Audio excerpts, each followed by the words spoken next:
Let's talk about BERT. BERT stands for Bidirectional Encoder Representation of a Transformer. It is state of the art language model developed by Google. Okay.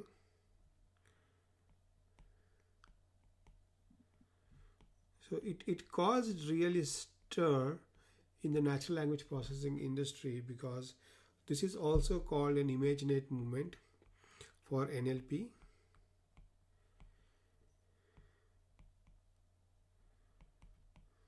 Okay.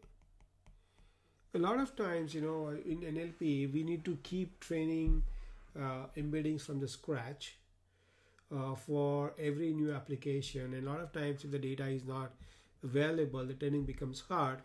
So BERT allows us to do transfer learning where you can use the embedding which are already trained by Google, and they have used Wikipedia and books online to create the BERT embeddings, and you can just use it as it is, these embeddings, and use transfer learning to just learn it for your domain very quickly with a less amount of data.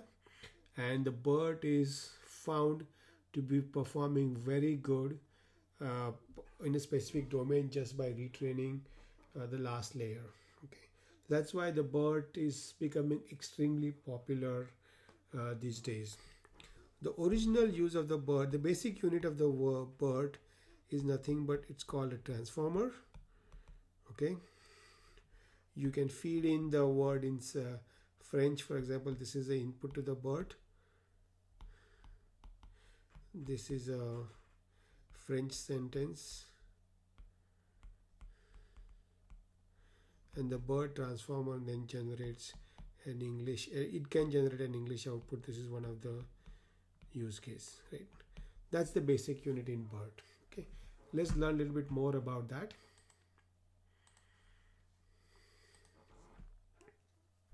So the transformer gen we can explode further. Basically, it contains of two things: encoder, which encodes the input sequence of word into embeddings, and then the decoder, which again convert those embeddings back to the final destination sentence, which could be in English or it could be any other language. Okay, so a byproduct of this transformer then is the word embeddings, right? That you can use for any other task like sentiment analysis, news classification, movie reviews, just to train your model quickly using those embeddings.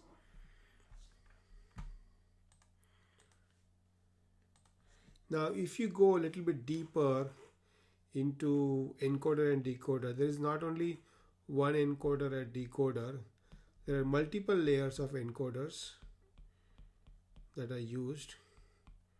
Encoder 1, encoder 2, this is the input, and these encoder output then just feed to each other.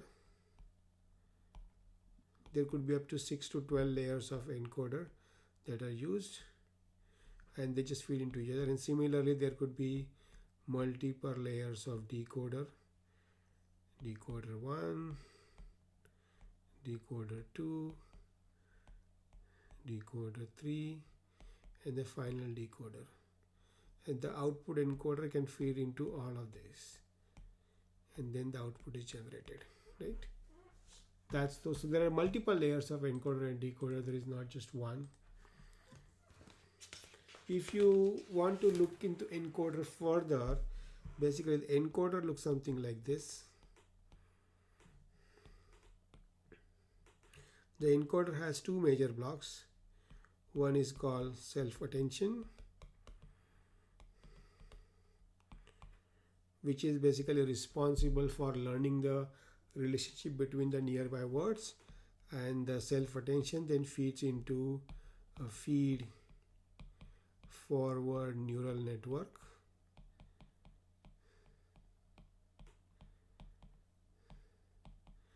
then generates the embeddings, right? This is the encoder. This is how it looks like. And the decoder is slightly opposite of the encoder. So a decoder looks something like this. So it is again having the self-attention layer,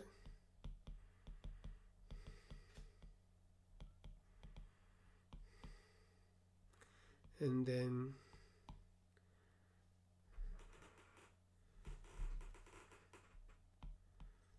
encoder decoder attention, another layer, and again a feed forward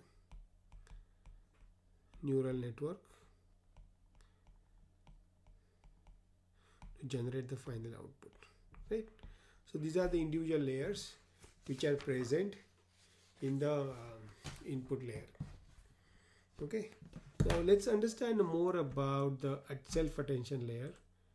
A self-attention layer is basically responsible for learning the relationship between the words, right? What it basically means is, for example, let's say you have a sentence called the animal did not cross the street because it was too tired, right? So remember, here is a word it here, and we want to make sure the word it is somehow related to the word animal here. So this is captured by self-attention layer. So let's say if you draw a co-occurrence matrix, the animal did not blah blah blah, and here again you draw the animal, same thing, and let's say word is here, is it? We find that the self-attention layer makes sure the relationship between the word it is very high with a probability of 1 as compared to the other probability, let's say 0.78. So self-attention mechanism ensures the words which are related close to each other, even if they are far away from each other, they are the relationship is captured. Okay, now let's learn into detail how the self-attention mechanism works. So in the self-attention mechanism, you saw the input you have basically let's say you have two words called thinking and playing. The first thing that BERT does, it converts this into embedding, which is of the 512 dimensions. Okay, so let's call it as x1 and let's call it as x2. Okay, this is the 512 dimension embedding that's the word does. Then internally for each word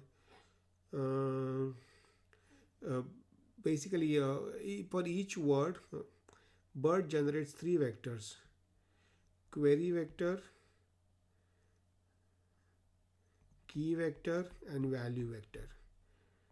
Query vector, key vector, and value vector. And this it does it by using equation x multiplied by wq, give me q vector, x multiplied by weights wk is equal to k, x multiplied by wv is equal to v vector, right? Where x refers to the input vector, wq, wk, wv are the weights which are randomly initialized by the model first to generate these vectors, and then later on based on the error these metrics are adjusted. So once we have this input vectors, so what we do is we first compute the score. We compute the score q1 into k1, and let's say it comes up to 112, and then we similarly computes q1, the same word vector with the multiplied with the uh, query vector of another uh, key vector of another word q1 into k2, and then you compute 96. So this will compute the relationship between the words. Then what we do is we divide by 8 these vectors. So this value will be 112 divided by 8 is 14. 96 divided by 8 will be 12. Okay, then we do a softmax function which will map this and this probability together on a scale of 0 to 1, and this probability will come out to 0.88, 0.12, and softmax will ensure that sum of this and this probability is always 1. Then what we do is we multiply each of this vector into by the value vector that we got, and then we sum it. So v1, v2, and then v1 and v2 we compute, and then we sum all the v1 v2 to get z1. The same process you do to get z2 for the second word. So we repeat the process for each word. So just to summarize, first we compute for each word, we first compute the 512 dimensional vector. Then for each word we randomly initialize q1 query vector, key vector, and the value vector. And then we first multiplied by, for each word we multiply by each query vector into its key vector. Then each query vector we multiply with the key vector of every other word. Then we divide by 8, we softmax. Then we multiply it with the value vector. Then we compute the sum of them all the vector to get a z1. Similarly, we distribute the process for word 2 and we compute the vector z2, right? So the value vector is basically ensures it has a weightage, low weightage for frequent word like is, this, the, and more weightage for the important words. So it basically reduces the weight for unimportant words and amplifies the word for the rare, amplifies the effect of the rare words, right?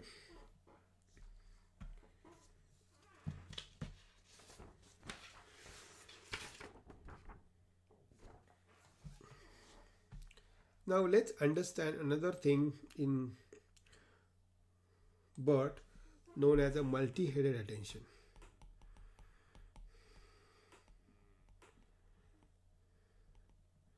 So you saw the earlier how we generate z1, z2, z3 vectors, right? So each word has associated q1, k1, v1 vector, and then from that we generate these vectors, right? Now very often it's quite possible that one word is associated with the multiple words, so that's why we need a multiple sets of query, key, and the value vectors. So that's why it's called a multi-headed attention. So the way it helps is, let's say again, if you take an earlier example, the animal didn't cross the street, blah blah blah, and similarly there was it word here, other words. So it could be related to the multiple words animal with the 0.98, and it could be related to the other words like say tired, because it still refer to the it as the animal as the same subject, 0.88. So this multi-headed attention allows us to have attention of the word vector to the it, to the animal, as well as to the word tired. That's why multi-headed attention is very very popular. So these words, right, are further then fed to the decoder layer, these vectors, or feed forward layer to process it further and to reduce the loss. So that ensures the process is repeated, the feed forward layer. The feed forward layer is fed to the decoder layer, right? The decoder layer then generates the required output in a specific language. Okay, so the way It is the BERT is trained is, let's say if you have the sentence like I like NLP deep learning, so it basically masks 15% of the word. Okay, so let's say it masks NLP and it creates a training example I like mask deep learning. This is the input and the output would be NLP. Okay, so it generates all training examples internally and then it trains its model in such a way that this it learns to predict that this mask is the word NLP, and in the process it learns those weights in the model, and then these weights are used as embeddings, right?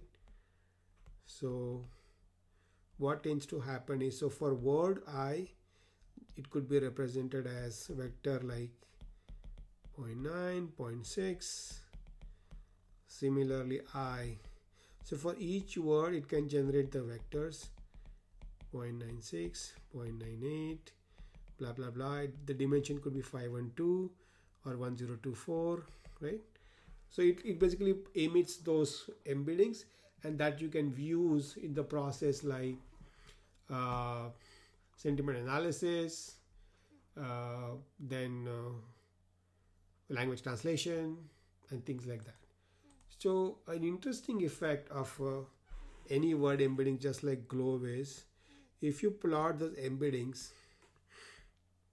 let's say it's a vector of a man, vector of a king, vector of sir, then vector of woman, vector of queen, vector of madam.